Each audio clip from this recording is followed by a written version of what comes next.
जो गंदा पानी है, दूषित पानी है, उससे होने वाली बीमारियों से अपने आप को बचाना है। 11th सेंचुरी में भोपाल लेक भी लार्जेस्ट आर्टिफिशियल लेक थी उस समय की जो बनाई गई थी। इरिगेशन के लिए अगर पानी चाहिए, अगर इंडस्ट्रीज के लिए पानी चाहिए, इलेक्ट्रिसिटी जनरेशन के लिए, किसी डोमेस्टिक हाउस होल्ड्स को पानी चाहिए, पानी की कमी के लिए भी 3 इंपॉर्टेंट रीजन है। एक रीजन है ओवर एक्सप्लॉयटेशन, दूसरा रीजन है एक्सेसिव यूज, और तीसरी चीज है हमारी कि हम लोग एक तरीके से क्या हो रहा है बच्चों।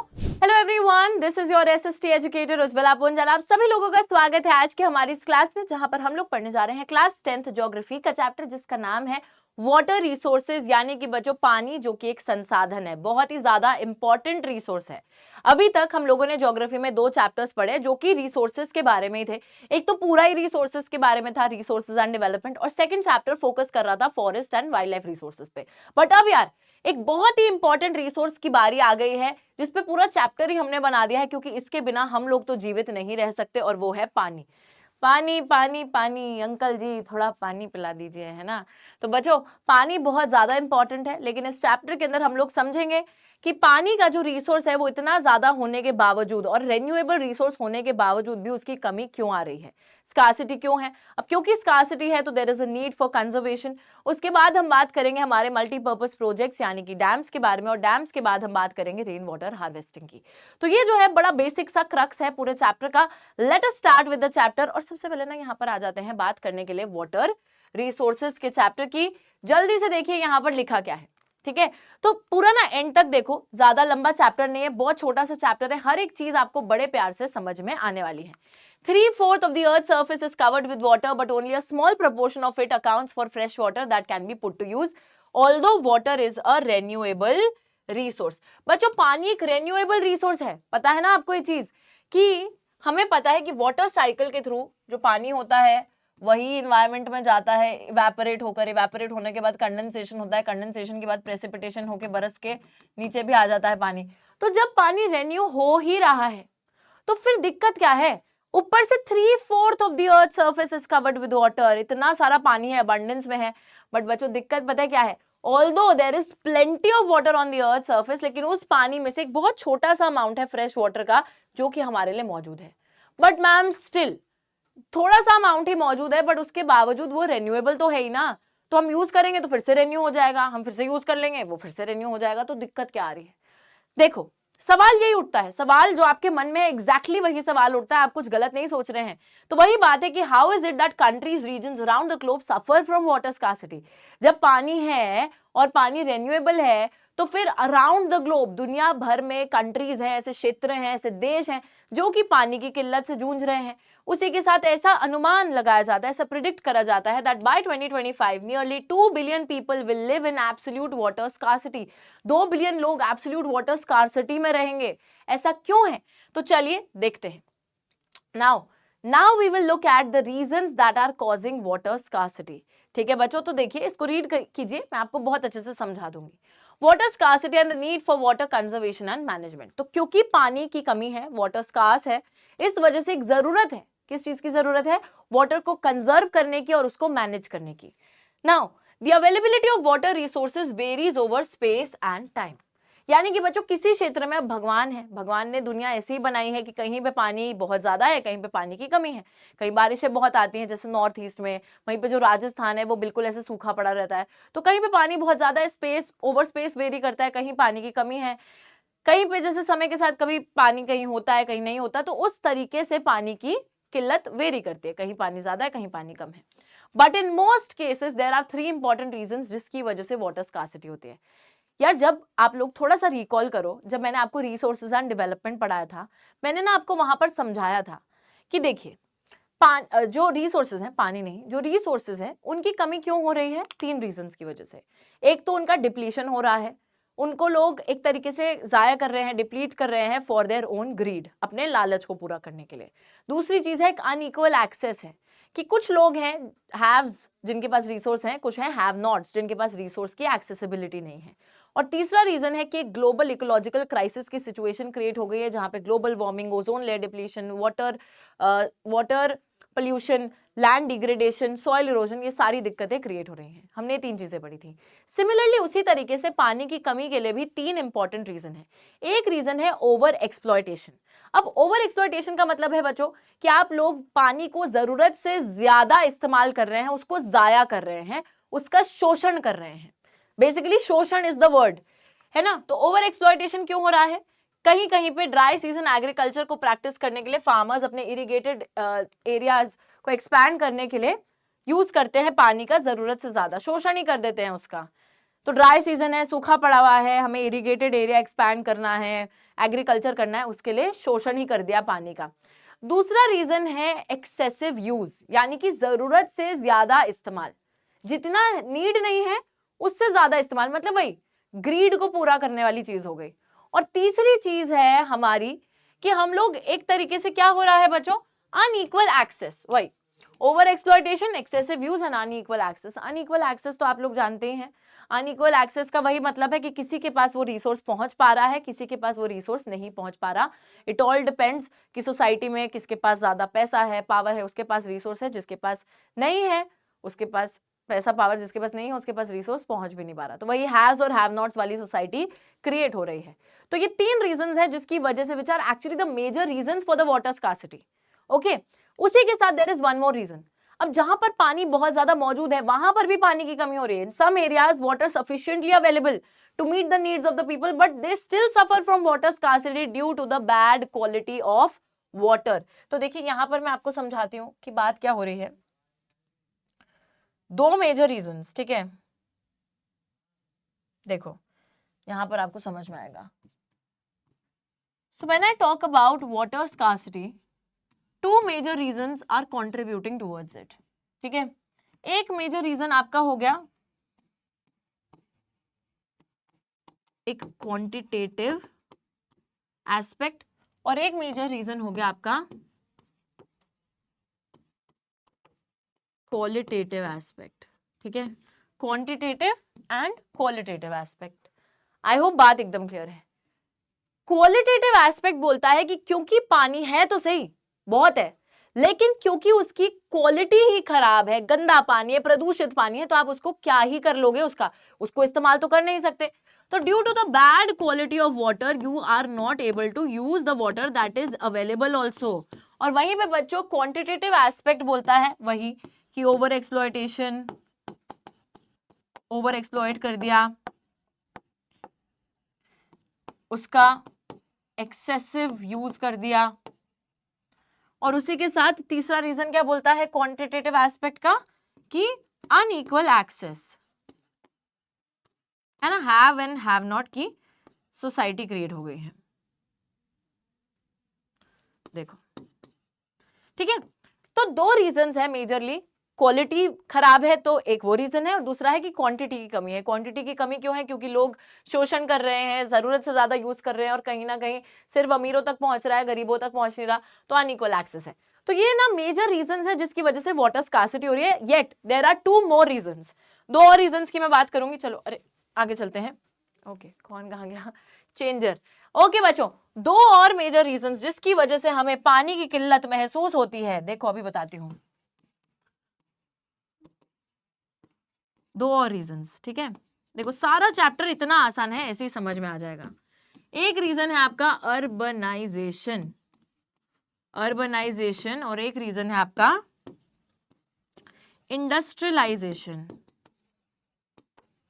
ठीक है। Urbanisation and industrialisation, these are yet another 2 reasons जिसकी वजह से पानी की कमी हमको महसूस होने को आ गई है। अब देखिए बच्चों, अर्बनाइजेशन का क्या मतलब होता है? अर्बनाइजेशन का मतलब होता है शहरीकरण। शहर बस रहे हैं, शहर बस रहे हैं, बहुत से लोग हैं। अब उन लोगों ने क्या कर रखा है, उन लोगों ने अपने घरों में जो ग्राउंड वाटर पंपिंग डिवाइस है उसको लगा रखा है। हर घर में जो सोसाइटीज हैं वहां पे ग्राउंड वाटर पंपिंग डिवाइसेस लग रखे हैं। अब उन ग्राउंड वाटर पंपिंग डिवाइसेस से मदद तो मिल रही है लोगों को, पानी तो मिल रहा है, बट कहीं ना कहीं इतना ज्यादा प्रेशर उस पानी पे डाल दिया है, उसका एक्सेसिव यूज और वही ओवर एक्सप्लॉयटेशन हो रहा है अर्बनाइजेशन की वजह से। अलॉन्ग विद दैट इंडस्ट्रियलाइजेशन, नई नई इंडस्ट्रीज आ गई हैं, बहुत सारी मल्टीनेशनल कंपनीज इंडिया में आ गई हैं, एक्सपैंड कर रही हैं जो कंपनीज वर्ल्ड वाइड, है ना। तो जब एमएनसी क्या होती है, जो कंपनी 2 या 2 से ज्यादा कंट्रीज में ऑपरेट करती है। तो इन एमएनसीज के आने से, इंडस्ट्रीज के आने से कहीं ना कहीं हमारे वाटर रिसोर्सेज का जरूरत से ज्यादा एक्सप्लॉयटेशन हो रहा है, बिकॉज ये बहुत प्रेशर एक्सर्ट करते हैं आपके पानी पर। ठीक है, इनको पानी चाहिए होता है, एक तो बहुत सारा पानी इंडस्ट्रीज में वैसे ही चाहिए होता है इंडस्ट्रियल प्रोसेसेस के लिए, उसी के साथ बिजली भी इनको बहुत ज्यादा चाहिए होती है। अब बिजली भी ये लोग पानी से जनरेट कर लेते हैं, जैसे जो हाइड्रो इलेक्ट्रिसिटी होती है। ठीक है, तो पानी पर बहुत प्रेशर डालती है इंडस्ट्रीज भी और अर्बन एरियाज भी। These are yet another 2 reasons which are contributing towards water scarcity. अब यार ये बात इतनी ही है वाटर स्कार्सिटी की, वाटर स्कार्सिटी है, इसी वजह से नीड फॉर कंजर्वेशन है। क्या है अब? Need for conservation. आपको अब कंजर्व करने की और मैनेज करने की जरूरत है आपके वाटर रिसोर्स को। Conservation and management. जरूरत समझ में आई कि क्यों कंजर्व करना है, क्यों मैनेज करना है? क्योंकि पानी की कमी है। रीजंस मैंने सारे बता दिए आपको। देखिए, need of the hour conserve and manage our water resources. क्यों हमें अपने वाटर रिसोर्सेज को कंजर्व मैनेज करना है, अभी हमने समझ लिया, बिकॉज वाटर स्कार्सिटी है। उसी के साथ साथ हमें अपने आप को हेल्थ हजार्ड से बचाना है, पानी से, जो गंदा पानी है, दूषित पानी है, उससे होने वाली बीमारियों से अपने आप को बचाना है। To ensure food security, food security ensure करनी है बच्चों। देखिए, फूड सिक्योरिटी कैसे इंश्योर होगी? जब खेती होती रहेगी, जब खाना जो है हमारे लिए, जो अनाज है वो पकता रहेगा, बनता रहेगा। कैसे बनेगा? जब इरिगेशन मिलेगी, जब पानी पड़ेगा खेतों के अंदर, हमारे क्रॉप्स को पानी मिलेगा। तो पानी बहुत ज्यादा एसेंशियल है हमारी फूड सिक्योरिटी को भी इंश्योर करने के लिए। पानी है तो खाना भी है। ठीक है, continuation of our livelihood and the productive activities. बहुत से लोगों को अपना काम धंधा जारी रखने के लिए, जिसके थ्रू वो पैसा कमाते हैं, उसके लिए भी पानी चाहिए। और यार काम के लिए तो चाहिए ही चाहिए, अपने आप को भी तो जीवित रखने के लिए पानी चाहिए, है ना। For that also we need water, along with that to prevent degradation of our natural ecosystem. हमारा जो इकोसिस्टम है जिसमें हम फंक्शन कर रहे हैं, रह रहे हैं, उस पूरे इकोसिस्टम का बैलेंस मेंटेन करने के लिए भी हमें पानी को बचाना है, कंजर्व करना है, मैनेज करना है। ओके, तो नीड हमें समझ में आ गई है। अब बात आती है हमारे मल्टीपर्पज प्रोजेक्ट की। लेकिन मल्टीपर्पज प्रोजेक्ट पे चलने से पहले बच्चों, let me also talk about the hydraulic structures in ancient India. तो मैं आपको ये वैसे ही बता रही हूं, hydraulic structures in ancient India, मतलब कि ऐतिहासिक समय में भारत के पहले के टाइम में किस तरीके से वाटर को कंजर्व करा जाता था। तो आपको ना ये एग्जाम्पल मिलेंगे कि सिरंगावेरापुरा जो है वहां पर इलाहाबाद के पास में एक सोफिस्टिकेटेड वाटर हार्वेस्टिंग सिस्टम था, जो कि गंगा का जो भी फ्लड वाटर आता था उसको मैनेज करते थे, उसका इस्तेमाल करते थे, उसको चैनल करते थे। उसी के साथ चंद्रगुप्त मौर्य के टाइम पे डैम्स, लेक्स, इरिगेशन सिस्टम्स को भी बिल्ड किया गया था। अलॉन्ग विद दैट बच्चों, 11th सेंचुरी में भोपाल लेक भी लार्जेस्ट आर्टिफिशियल लेक थी उस समय की, जो बनाई गई थी, है ना। उसी के साथ साथ आप पढ़ोगे कि सोफिस्टिकेटेड इरिगेशन वर्क्स जो है वो कलिंगा में, नागार्जुना कोंडा में, बेन्नूर, इन सभी जगहों पे मिले हैं। एंड अलॉन्ग विद दैट हम लोग देखते हैं कि 14th सेंचुरी में हौस-खास दिल्ली में भी इल्तुतमिश द्वारा एक टैंक बनाया गया था, ताकि वाटर जो है सिरी फोर्ट एरिया तक पहुंचाया जा सके। तो पानी को कंजर्व करने की जो नीड है वो ऐसा नहीं है कि आज ही हम लोग रियलाइज कर रहे हैं, बहुत ऐतिहासिक समय से ही लोग जो हैं कुछ कुछ मेथड्स का इस्तेमाल करके, हाइड्रोलिक स्ट्रक्चर्स को बिल्ड करके पहले से ही पानी को कंजर्व करते हुए आ रहे हैं। बट बच्चों, पानी की कंजर्वेशन को ध्यान में रखते हुए ही हम लोग लेकर आए हमारे मल्टीपर्पज रिवर प्रोजेक्ट। क्या लेकर आए हम लोग? मल्टीपर्पज रिवर प्रोजेक्ट, जिसको हम लोग बोलते हैं डैम्स। क्या बोलते हैं हम लोग इसको? डैम्स बोलते हैं। अब डैम होता क्या है? ओ डैम, वो वाला डैम नहीं होता बच्चों ये। What is a dam? Let me tell you. A dam is a barrier. ठीक है, यहीं पे पढ़ के बता रही हूं, अभी मैं ड्रॉ करके बताऊंगी। A dam is a barrier across flowing water. ठीक है, तो यहाँ पे देखो, तो मैं चित्रकारी के थ्रू में अपनी बताऊंगी, हंसना नहीं है। ठीक है, हंसना नहीं है। मैम ने अगर थोड़ा बेकार सा भी इमेज बनाई तो भी हंसना नहीं है। तो बच्चों, ये सपोज डैम है, फ्लोइंग वाटर आ रहा है, ठीक है, पानी आ रहा है तेज बहता हुआ, उसके अक्रॉस एक बैरियर आपने बनाया है, जिसको हम, वो डैम नहीं है पहली बात तो, ये स्ट्रक्चर डैम नहीं है। ठीक है, देखो, डैम एक बैरियर है across the flowing water that obstructs, directs, retards the flow, often creating a reservoir, lake और इंपाउंडमेंट। इस पानी को ना, यहाँ पे डैम के गेट होते हैं, ठीक है, गेट होते हैं एक तरीके से, और यहाँ पर ना एक इंपाउंडमेंट लेक, इस तरीके से एक पानी को भर दिया जाता है एक जगह पर, जैसे लेक है या इम्पाउंडमेंट है, गड्ढे में पानी भर के रख दिया है, यही पानी को चैनल करके आपने उस इम्पाउंडमेंट में रख दिया और बाकी बस गेट बंद कर दिए हैं, ठीक है। तो एक बैरियर बनाया जाता है फ्लोइंग वाटर के अगेंस्ट, जिससे कि पानी को आप या तो रोक रहे हो या फिर कहीं दूसरी जगह चैनलाइज कर रहे हो या फिर वापस की तरफ भेज रहे हो। ये सब क्यों करा गया है? ताकि एक इम्पाउंडमेंट क्रिएट करा जाए, एक लेक क्रिएट करी जाए जहां पानी को जमा करके रखा जाए। बच्चों यही जो इम्पाउंडमेंट है इसको हम डैम बोलते हैं। ये तो स्ट्रक्चर है हमारा, ये तो स्पिलवे है, जहां से पानी को अंदर बाहर कर रहे हो आप गेट को बंद करके खोल कर, तो ये तो स्पिलवे है, ठीक है। This is not the dam. Dam है ये जहां पानी को बचा कर आपने रखा है, जहां पानी को इंपाउंड करके आपने रख रखा है, ओके। तो इस तरीके से डैम होता है। डैम जो है रेजर्वोयर को हम लोग बोलते हैं rather than the structure. Structure तो ये वाला जो है ये तो स्पिलवे है, ठीक है। जो डैम है वो है इंपाउंडमेंट, उस इंपाउंडमेंट को डैम बोला जाता है, उस रेजर्वोयर जिसको क्रिएट करा गया उसको डैम बोला जाता है रादर देन द स्ट्रक्चर। अब ये जो पानी आपने यहाँ इंपाउंडमेंट में रखा है, इसी पानी का इस्तेमाल आप लोग वेरियस पर्पसेस को पूरा करने के लिए, फुलफिल करने के लिए इस्तेमाल करोगे। जैसे कि इरिगेशन के लिए अगर पानी चाहिए, अगर इंडस्ट्रीज के लिए पानी चाहिए, इलेक्ट्रिसिटी जनरेशन के लिए, अगर हो सकता है कि और भी किसी डोमेस्टिक हाउस होल्ड्स को पानी चाहिए, तो हर अलग अलग पर्पस को पूरा करने के लिए जो पानी है हमने यहाँ पर संभाल कर रख लिया है। That is how we are conserving and managing the water through the dams, and also we are fulfilling multiple purposes. That is why it is known as a multi-purpose project. अच्छा बच्चों, जवाहरलाल नेहरू जी ने डैम्स को ना क्या बोला था? Temples of modern India.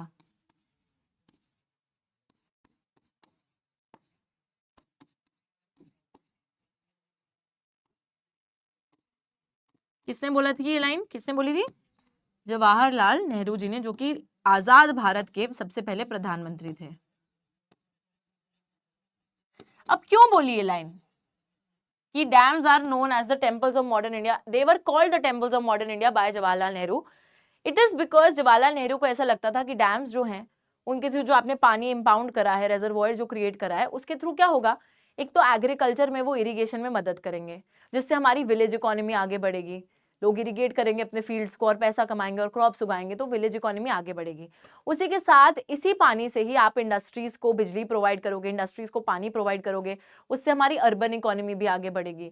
तो basically उनका ये मतलब था कि देखो, डैम के बनने से एक तरीके से हमारी विलेज इकोनॉमी भी आगे जाएगी और हमारी जो अर्बन इकोनॉमी है वो भी आगे जाएगी, और कहीं ना कहीं दोनों की डेवलपमेंट को इंटीग्रेट कर रहा है डैम। तो भाई टेम्पल की तरह ही है हमारी इकोनॉमी के लिए, हमारी अर्थव्यवस्था के लिए।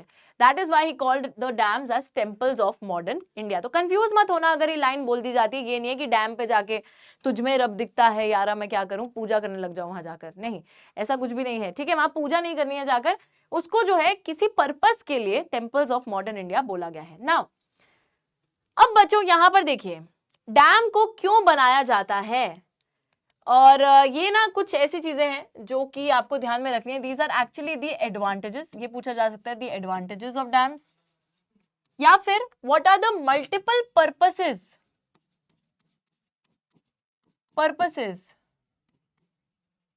For which the dams are built,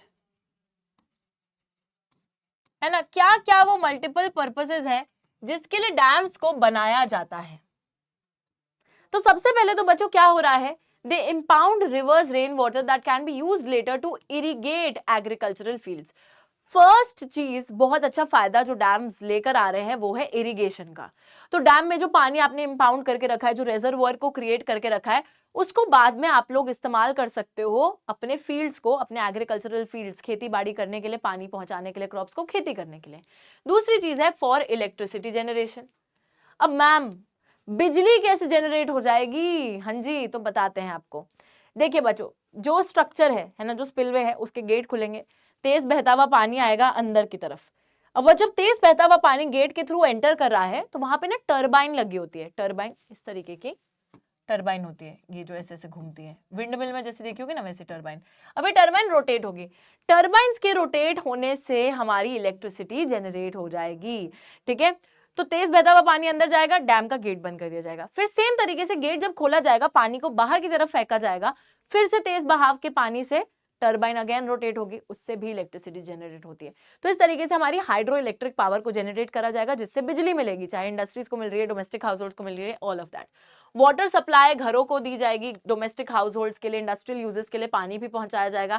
साथ ही में फ्लड कंट्रोल, बाढ़ को कैसे रोकेगा डैम, हाँ ऐसा कैसे? तो देखिए बच्चों, बाढ़ आती क्यों है? जब पानी का बहाव जरूरत से ज्यादा हो जाता है, जब पानी जरूरत से ज्यादा आ गया है आपके रिवर में या जिसमें भी, तो बहाव के ज्यादा होने से बाढ़ आती है। अब क्या होगा, जब पानी का बहाव ज्यादा होने लगेगा तो हम डैम के गेट खोल देंगे, तो जो एक्स्ट्रा वाटर है वो गेट के उस साइड चला जाएगा, जिससे कि फ्लड को कंट्रोल किया जाएगा। ओके, फ्लड कंट्रोल में भी हेल्प करता है। अलॉन्ग विद दैट बहुत से लोग, क्योंकि डैम इतने विशालकाय से लगते हैं, प्यारे से, तो लोग घूमने भी जाते हैं। इनलैंड नेविगेशन, आप जो है छोटी मोटी शिप्स, बोट्स वगैरह भी उस रिजर्वॉयर जो आपने क्रिएट करा है, लेक से क्रिएट करी है, वहां चल सकती हैं। फिश ब्रीडिंग भी हो सकती है, फिशेस वगैरह मछली पकड़ने का काम भी आप वहां पे कर सकते हो। ठीक है, फिश ब्रीडिंग होगी, बहुत सारी मछलियां वगैरह आ जाएंगी उस रिजर्वॉयर में, मछली पकड़ने का काम करो बढ़िया तरीके से। ठीक है, तो ये सारे कुछ फायदे हैं, ये सारे कुछ मल्टीपल पर्पसेस हैं जिसके लिए डैम्स को बनाया गया था। तो पानी को तो कंजर्व और मैनेज करके रख ही रहे हैं, अलॉन्ग विद दैट बहुत सी चीजें, मल्टीपल पर्पसेस आपको प्रोवाइड कर रहे हैं।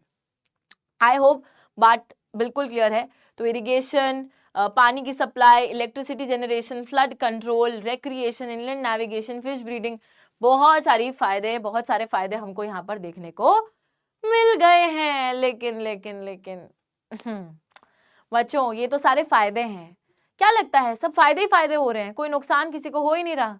तो ऐसा तो बिल्कुल भी नहीं है। ठीक है, बहुत सारा नुकसान भी झेलना पड़ता है डैम्स की वजह से। क्या क्या डिसएडवांटेजेस है डैम्स की? तो यहां पर बात हो रही है डिसएडवांटेजेस ऑफ डैम्स। ठीक है, क्या क्या दिक्कतें हो रही हैं डैम्स की वजह से, चलिए देखते हैं। Regulating damming of reverse affect there natural flow. बच्चों, सबसे पहला नुकसान जो डैम के क्रिएशन से हो रहा है ना, क्या कि आप एक प्राकृतिक चीज में एक बाधा क्रिएट कर रहे हो। रिवर चल रहा है अपनी तरीके से, इधर चला मैं उधर चला, जाने कहां मैं किधर चला, लेकिन रिवर चल रहा है ना, उसको बहने दो।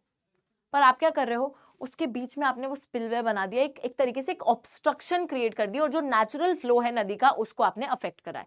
अब जब किसी भी नेचुरल चीज को आप रोकते हो या उसमें कोई बाधा डालते हो, तो उससे दिक्कत क्रिएट होती है।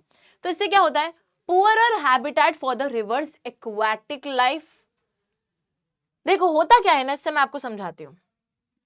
आपने क्या करा, नदी बह रही थी, नदी को बहने देते नहीं, पर हमें तो डैम बनाना था, डैम बना दिया है। ठीक है, अब डैम के बनने से क्या होता है बच्चों, जो आपने पानी इधर रिजर्वॉयर में डाल दिया, अब रिजर्वॉयर के नीचे ना एक्सेसिव, इस साइड पे एक्सेसिव सेडिमेंटेशन हो जाएगा। जो सेडिमेंट्स हैं, ठीक है, जो कंकड़ पत्थर मिट्टी नदी अपने साथ लेकर आती है, वो यहाँ पे एक तरीके से रुकावट पैदा कर रहे हो ना आप, तो सेडिमेंट्स इकट्ठे हो जाएंगे। अब सेडिमेंट्स के इकट्ठे होने से दिक्कत क्या होगी कि एक जगह पर जब सारे सेडिमेंट्स इकट्ठे हो गए हैं, तो नदी का जो एक तरीके से बच्चों बेड होता है, नदी के नीचे जो बेड होता है, जैसे ओशन बेड होता है, सी के नीचे जो बेड होता है, रिवर के नीचे जो बेड होता है, उस बेड पे जो चीजें एक तरीके से उस बेड को फर्टाइल बनाती है, स्मूथ बनाती है, वो तो रही नहीं। तो यहाँ पर सिर्फ बड़े बड़े पत्थर रह जाएंगे। तो एक्वाटिक फौना जो है, जो एनिमल्स जो हैं, जो ऑर्गेनिजम्स हैं जो कि रिवर्स के अंदर रहते हैं, ठीक है, उनके लिए एक बहुत बुरा इंपैक्ट यहाँ पर देखने को मिलेगा, क्योंकि उनके लिए एक रॉकी स्ट्रीम बेड क्रिएट हो जाएगा। जो स्ट्रीम बेड है, it will be a Rocky stream bed. Rocky stream bed create हो रहा है, क्यों? क्योंकि एक्सेसिव सेडिमेंटेशन हो गई है, excessive sedimentation at bottom of reservoir. तो रेजर्वोयर के नीचे क्योंकि बहुत सारे सेडिमेंट्स इकट्ठे हो गए, एक ही जगह इकट्ठे हो गए, जिसकी वजह से यहाँ पे रॉकी स्ट्रीम बेड बच गया, जिसकी वजह से हमारी एक्वाटिक फौना को दिक्कत हो रही है रॉकी स्ट्रीम बेड की वजह से। तो ये सारी दिक्कतें क्रिएट हुई हैं। रिवर एक्वाटिक लाइफ के लिए एक बुरा हैबिटेट आपने क्रिएट कर दिया है, रिवर्स को फ्रैगमेंट कर दिया है ना, बांट दिया, अभी एक से इधर चला गया उधर चला गया। तो बांटने की वजह से जो एक्वाटिक फौना है वो माइग्रेट नहीं कर पा रही। अब जैसे बच्चों बहुत सी फिशेस को स्पॉनिंग के लिए, अंडे देने के लिए इधर से उधर ट्रैवल करना होता है, बट वो माइग्रेट नहीं कर पा रहे हैं, क्योंकि आपने रिवर्स को ही उनका बंटवारा कर दिया, इधर से उधर फ्रैगमेंट कर दिया है। Dams created on the flood plain submerge the existing vegetation and soil, leading to its decomposition over a period of time. उसी के साथ जब आप कहीं पर भी डैम को क्रिएट करते हो तो ऐसे ही क्रिएट नहीं हो जाते डैम, आजू बाजू का जो एरिया है, जो जंगल वंगल है, वो पूरा पानी तले डूब जाता है। और क्योंकि वो पूरा पानी तले डूब जाता है बच्चों, दैट इज वाई हम लोग क्या देखते हैं कि एग्जिस्टिंग वेजिटेशन और सॉइल को एक तरीके से वो अपने पानी तले वो सबमर्ज हो जाता है और फिर वो ओवर द टाइम डिकम्पोज हो जाता है। दिक्कत आती है ना, इन्वायरमेंट के लिए ठीक नहीं है। साथ ही में लार्ज डैम्स को क्रिएट करना has been the cause of many environmental movements like the Narmada Bachao Andolan, Tehri dam Andolan etcetera. Many times local people had to give up their land, livelihood, control over resources for the construction of the dams. तो ये तो सारा एक तरीके से हमारा environmental बोल लो या फिर ज्योग्राफिकल इम्पैक्ट था कि हमारी प्रकृति पर क्या प्रभाव पड़ रहा है डैम के क्रिएशन का, कि उससे एक तरीके से सेडिमेंटेशन हो गया है, रॉकियर स्ट्रीम बेड है, हमारा जो है रॉकियर स्ट्रीम बेड की वजह से एक्वाटिक फौना के लिए पुअरर हैबिटेट क्रिएट हुआ है, पुअर हैबिटेट क्रिएट हुआ है, उसी के साथ वो जो है स्पॉनिंग के लिए माइग्रेट नहीं कर पाते क्योंकि रिवर्स फ्रैगमेंट हो गए हैं, है ना। ये सारी चीजें हो गई हैं, एग्जिस्टिंग वेजिटेशन को सबमर्ज कर दिया है, वो डिकम्पोज हो जाएगा सॉइल वगैरह, all of that. Along with that social impact क्या है, लोगों पर क्या प्रभाव पड़ा है। तो जिस भी जगह पर डैम बनेंगे उस पे आसपास जो लोग रह रहे होते हैं उनको अपना घर बार छोड़कर, काम धंधा जो भी वो कर रहे होते हैं, हर चीज छोड़कर वहां से जाना पड़ता है। तो बच्चों उनसे उनका घर बार छीन लिया जाता है डैम्स के कंस्ट्रक्शन की वजह से, and they also have to give up that because for the greater good of the nation, उन्हें वो सब छोड़कर जाना पड़ता है। तो it leads to the displacement of the people. ठीक है, लोग डिस्प्लेस हो रहे हैं, उनको उनके घर से हटाया जा रहा है। और कहां पर उनको रिहैबिलिटेशन फैसिलिटी मिलेगी, कहीं दूसरी जगह पर उन्हें घर बार मिलेगा, but how will they like survive in the new place जहां पर वो शुरू से रहे हैं, जहां पर उनका घर रहा है, काम रहा है। नई जगह पर जाकर क्या गारंटी है कि वो जो है अपना काम नए सिरे से चालू कर कर पैसा कमा पाएंगे कि नहीं कमा पाएंगे, क्या मतलब it's very difficult for the people जिनसे जिनका घर छीन लिया जाता है due to the construction of the dams. Alright, तो बहुत सारे आंदोलन, नर्मदा बचाओ, तहरी डैम आंदोलन भी हुए हैं, और इन सभी आंदोलन के अंदर लोगों ने यही चीज की वो करी है कि आप लोगों से उनका घर क्यों छीन रहे हो। ठीक है, लोग इतने सारे डिस्प्लेस हो रहे हैं, उनका काम धंधा, जीवन यापन का जरिया, हर चीज जा रहा है, घर जा रहा है। How will they survive? Most of the dams constructed to control floods, but they have triggered floods. They have also caused soil erosion. Excessive use has resulted in earthquakes, waterborne diseases, pests and pollution. और भी बहुत सारी चीजें हैं बच्चों, बहुत सारे नुकसान है जो कि डैम्स ने क्रिएट करे हैं। जैसे कि आप लोग देख सकते हो कि मैक्सिमम डैम्स को कंस्ट्रक्ट तो करा गया था फ्लड कंट्रोल के लिए, बाढ़ को रोकने के लिए। अभी हमने देखा था, है ना, कि मैम गेट खोल देंगे, एक्सेसिव पानी जब आएगा डैम की दूसरी साइड जाएगा, गेट बंद, वाह वूहू, है ना, फ्लड कंट्रोल। लेकिन क्या दिक्कत हुई है यहाँ पर, मतलब ये ना ऊनो रिवर्स हो गया है। ऊनो रिवर्स क्यों हो गया है? क्योंकि आपने जिन डैम्स को बनाया था फ्लड्स को कंट्रोल करने के लिए, उन्होंने फ्लड्स को ट्रिगर कर दिया है। कैसे ट्रिगर करा है? तो देखो, जब डैम का गेट खोलोगे आप और जब रेजर्वोयर से पानी फिर से जो है नदी में बहता हुआ जाएगा तेज बहाव से, तो उससे भी तो बहाव बढ़ेगा ना नदी का, तो उसमें भी तो बाढ़ आ सकती है। तो यहाँ पे वही चीज है कि फ्लड कंट्रोल करने के लिए बनाया था, बट फ्लड को ट्रिगर कर दिया गया है डैम की वजह से। उसी के साथ सॉइल इरोजन हुई है, जो सॉइल का टॉप सॉइल का लेयर है वो भी हटा है, एरोड हुआ है सॉइल। एक्सेसिव यूज वाटर का जो है, जिसकी वजह से अर्थक्वेक्स कॉज हो रहे हैं, वाटरबॉर्न डिसीजेस, पानी से पैदा होने वाली बीमारियां हैं, पेस्ट हैं जो कीड़े मकोड़े हैं, एंड पोल्यूशन यानी कि बच्चों प्रदूषण जो है वो भी क्रिएट हुआ है। तो कहीं ना कहीं डैम्स हमने बनाए तो बहुत फायदे के पर्पज से थे, बट हमें आई थिंक फायदे से ज्यादा क्या हो गया है, नुकसान का सामना करना पड़ रहा है, which is a very bad thing to know and to think of. Now एक और तरीका है बच्चों जिससे कि हम पानी को कंजर्व कर सकते हैं। देखो, डैम की कोशिश तो बहुत करी थी, बट थोड़ी सी कोशिश फ्लॉप होती हुई दिखी हमको। इस वजह से अब हम बात करेंगे रेन वाटर हार्वेस्टिंग की, which is yet another method जिससे कि आप लोग वाटर कंजर्वेशन कर सकते हैं। अब रेन वाटर हार्वेस्टिंग बच्चों एक ऐसा मेथड है जिससे ना तो एनवायरनमेंट को नुकसान पहुंच रहा है, ना किसी व्यक्ति को नुकसान पहुंच रहा है। सिंपली बारिश से आता हुआ जो पानी है उसको आपको बचाकर रखना है। अब बचाकर तो रखना है उस बारिश के पानी को, लेकिन इंडिया में अलग अलग जगहों पे लोग अलग अलग तरीके से रेन वाटर हार्वेस्टिंग प्रैक्टिस करते हैं। कैसे प्रैक्टिस करते हैं? Let us look at it. बहुत इनोवेटिव तरीके हैं, बहुत फन तरीके हैं, चलो देखते हैं। First method is in the hill and mountainous regions, people have built diversion channels like the gulls and kulls of the western Himalayas for agriculture. तो जो वेस्टर्न हिमालयस है वहां पर बच्चों लोगों ने गुल्स कुल्स बनाए हैं रेन वाटर हार्वेस्टिंग के लिए। गुल्स कुल्स क्या होते हैं? तो जैसे ये पहाड़ है ना, इसके ऊपर ना इस तरीके से गड्ढा बना दिया जाएगा पीक पर, और इस गड्ढे के अंदर क्या रखा जाएगा, पानी को रखा जाएगा। तो इस गड्ढे के अंदर आपने पानी को स्टोर करके रख लिया है। बाद में फिर इसी पानी का इस्तेमाल आप करोगे फॉर एग्रीकल्चर। तो इसी पानी को बाद में आप चैनलाइज करोगे एग्रीकल्चर के लिए, खेती करने के लिए। ठीक है, तो ये होते हैं गुल्स एंड कुल्स, जहां पर ऐसे पहाड़ के ऊपर जो है ऐसे थोड़ा सा डिप्रेशन सा क्रिएट करके वहां पर पानी जमा करने की कोशिश करी जाती है बारिश का, और फिर बाद में उसी पानी का इस्तेमाल करा जाता है एग्रीकल्चर के लिए। उसके बाद देखो रूफटॉप रेन वाटर हार्वेस्टिंग, ये सबसे कॉमन चीज है जो आई थिंक सभी ने देखी होगी, बचपन से ही पढ़ा भी होगा इस चीज के बारे में। रूफटॉप रेन वाटर हार्वेस्टिंग यानी कि छत पर, रूफटॉप क्या होती है, छत पर जो बारिश का पानी पड़ रहा है उसको बचाना है। तो बच्चों इस तरीके से जैसे रूफ है ना, इस रूफ से पाइप अटैच कर दी गई है, और ये पाइप जो है एक अंडरग्राउंड टैंक से कनेक्टेड है। तो बारिश का पानी जब छत पे पड़ेगा वो इस पाइप के थ्रू होता होता होता होता नीचे की साइड जाएगा, इस टैंक में इकट्ठा हो जाएगा, और फिर बाद में आप इस टैंक का पानी जो है उसका इस्तेमाल कर सकते हो। Very very simple. ठीक है, पर्टिकुलरली इसको राजस्थान में प्रैक्टिस करा जाता है। उसके बाद एक और तरीका है जो कि है इनंडेशन चैनल्स। कहां पर इस्तेमाल करा जाता है, बंगाल में। अब ये इनंडेशन चैनल्स क्या होते हैं बताती हूँ।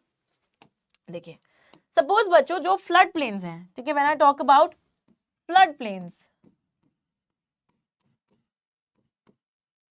यानी कि ऐसी जगह है जहां बाढ़ आती है, साल साल हर साल बाढ़ आती है।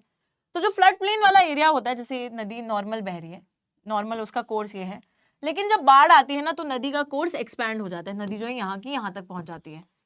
तो क्या करा जाता है कि नदी नॉर्मल बह रही है, यहाँ पर इस साइड जहां तक पानी जाता है वहां पर थोड़े गड्ढे से क्रिएट कर दिए जाएंगे, इनंडेशन, इस तरीके से थोड़े डिप्रेशन वाले गड्ढे से क्रिएट कर दिए जाएंगे, ताकि जब बाढ़ आए और पानी इधर तक एक्सपैंड हो जाए ना, पानी इधर तक एक्सपैंड हो जाएगा, तो उस केस सिनेरियो में इन गड्ढों के अंदर भी पानी भर जाएगा, है कि नहीं, यहां पर भी पानी आपका भर जाएगा, और फिर नदी वापस अपने कोर्स पे चल जाएगी जब बाढ़ खत्म हो जाएगी। तो ये जो पानी भरा है इन्हीं को इनंडेशन चैनल्स बोलते हैं, और बाद में इन्हीं इनंडेशन चैनल्स का इस्तेमाल करा जाता है खेती करने के लिए और इरिगेशन करने के लिए एग्रीकल्चर में। तो ऑल ऑफ दैट, ठीक है। तो दीज आर व्हाट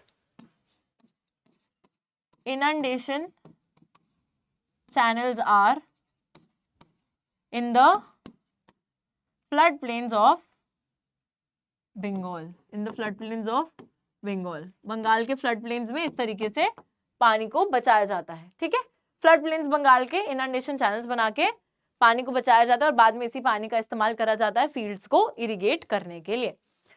ऑलराइट जी, चलिए आगे आते हैं और तरीके देखते हैं यार, बड़ा मजेदार है। आगे देखो, arid semi-arid regions, agricultural fields converted into rain-fed storage structures that allowed water to stand, moisten the soil, such as khadins and johads in other parts of Rajasthan. अब बच्चों राजस्थान के जो एरिड और सेमी एरिड रीजन्स हैं, यानी कि जहां पर सूखा पड़ा रहता है मोस्ट ऑफ द टाइम, वहां पर क्या करा जाता है, इस तरीके का भी फील्ड है, आपने ना एक पूल बना दिया। पूल कैसे पूल बनाया, पत्थर का जैसे पूरा ऐसे कवर कर दिया, ठीक है, गड्ढा सा क्रिएट हो गया। अब यहाँ पर बारिश का पानी आएगा, बारिश का पानी पड़ेगा, बारिश का पानी यहाँ पर इकट्ठा हो जाएगा, फिर इस पानी को यहाँ पर इकट्ठा होके पड़े रहने देंगे, ताकि हमारा जो सॉइल है उसको सोख ले, और जो सॉइल है उसको वो जो रिक्वायर्ड मॉइस्चर है वो सारी चीजें मिल सके।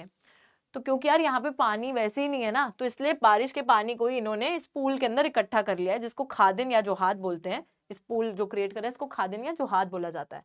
इसके अंदर भी पानी पड़ा रहेगा, और ये पानी जो है सॉइल को मॉइस्चर प्रोवाइड करेगा, मिट्टी उस पानी को सोख लेगी, तो हमारे जो प्लांट्स हैं, जो ट्रीज हैं, उनको भी पानी मिल जाएगा। ठीक है, मतलब वाटर टेबल रिचार्ज हो जाएगी उससे, सिंपल सी बात है। खादिन्स जैसलमेर में और जोहाद जो है राजस्थान के दूसरे हिस्सों में इसको जाना जाता है, इसी से ही पानी को इकट्ठा करा जाता है बारिश के। ठीक है, फिर है टंका सिस्टम। अब ये टंका सिस्टम क्या है, ये राजस्थान का rooftop rain water harvesting system है बच्चों, जिसको हम लोग टंका सिस्टम बोलते हैं। Part of the well developed rooftop rain water harvesting system built inside the main house और the courtyard, mainly practised in Rajasthan, Bikaner, Phalodi, Barmer. तो राजस्थान में बीकानेर, फलोदी, बाड़मेर में टंका सिस्टम को बहुत ज्यादा प्रैक्टिस करा जाता है, और इसका इस्तेमाल जो है रेन वाटर का को सेव करने के लिए करा जाता है। तो बेसिकली बच्चों वही रूफटॉप रेन वाटर हार्वेस्टिंग वाला सीन है। छत पे पानी पड़ेगा, ठीक है, छत पे पानी पड़ेगा, उस पानी को एक तरीके से या तो मेन कोर्टयार्ड में आपने एक टैंक क्रिएट करा है या फिर अंडरग्राउंड टैंक क्रिएट करा है, वो पानी जो है पाइप के थ्रू इस अंडरग्राउंड टैंक में जाएगा।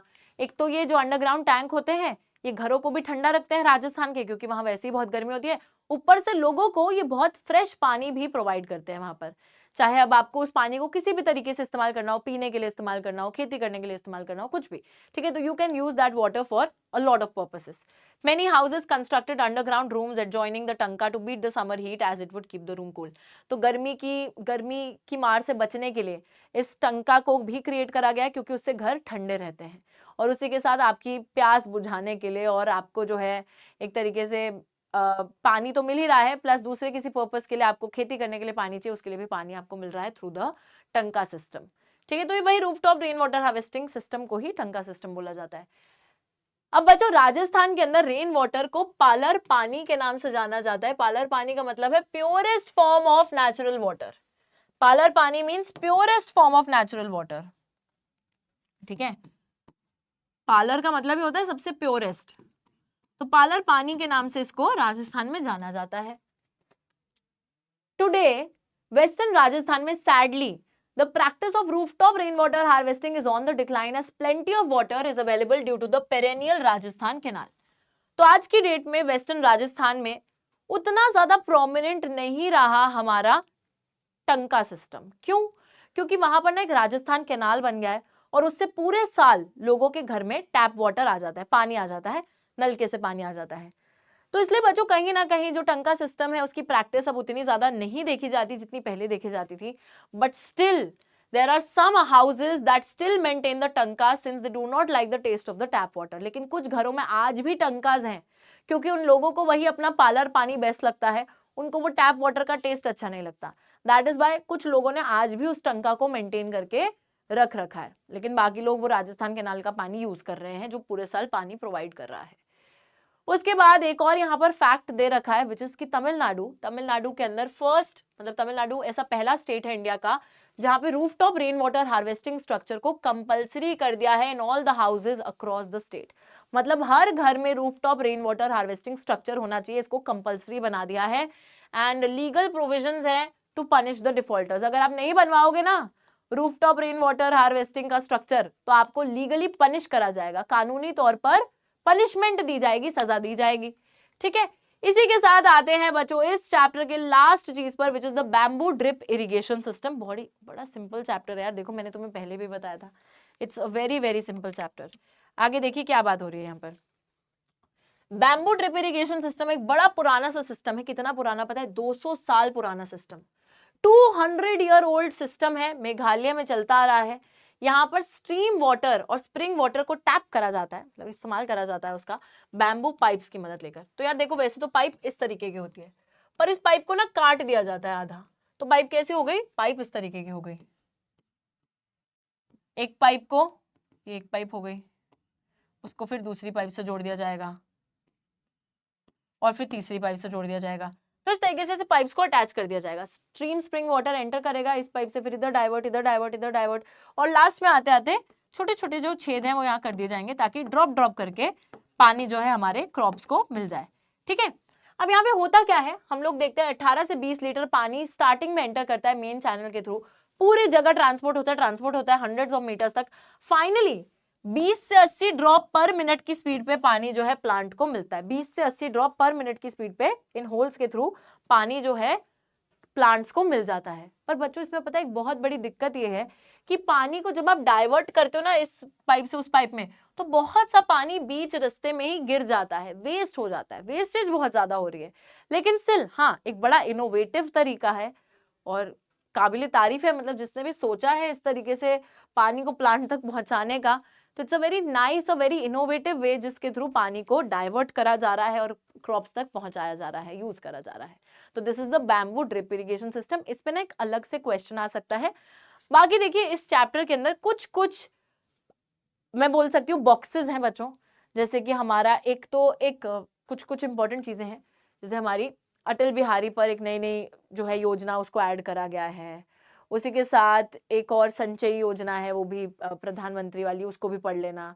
उसी के साथ में बच्चों नर्मदा बचाओ आंदोलन के बारे में भी कुछ दे रखा है, तो उसको ना आप रीड कर लीजिए। मेरे हिसाब से उसको लर्न करने की जरूरत नहीं है। जो नई चीजें ऐड करी हैं हो सकता है उस पर सवाल आ जाए, बट क्या ही सवाल आएगा, 2-3 लाइन उसकी अगर आप पढ़ भी लोगे आपको याद रहेंगे, आप लिख दोगे।